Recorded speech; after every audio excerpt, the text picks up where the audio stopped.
ગુજરાતમાં ભાજપના શાસનમાં અને ભાજપના રાજમાં ખેડૂતોની પરિસ્થિતિ દિવસે ને દિવસે કથળતી જાય છે અને આ માત્ર હું નથી કહેતો, પરંતુ અત્યારે આંકડા કહે છે.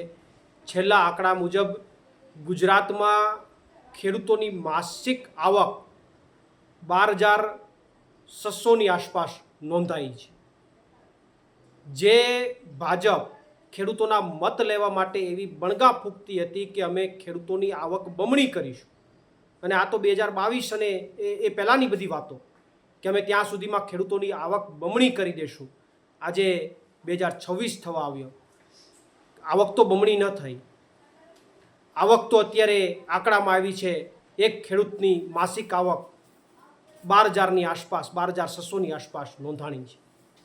આવક તો બમણી ન થઈ, પણ ખર્ચાઓ બમણા થઈ ગયા.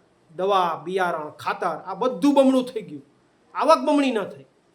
જ્યારે પંજાબની અંદર આમ આદમી પાર્ટીની સરકારની અંદર ખેડૂતોની આવક જે છે એ 26,700 માસિક નોંધાણી છે.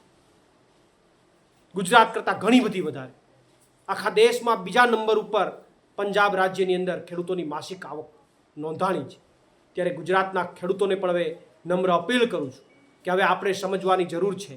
જે ખેડૂતોની આવક બમણી કરવાની વાતો કરતા હતા, એમણે પોતાની આવક બમણી કરી લીધી, પોતે બંગલા બનાવી લીધા, અને ખેડૂતોની આવક જે છે એ 12,000 રૂપિયે છોડી અને આપણને મૂકી દીધા.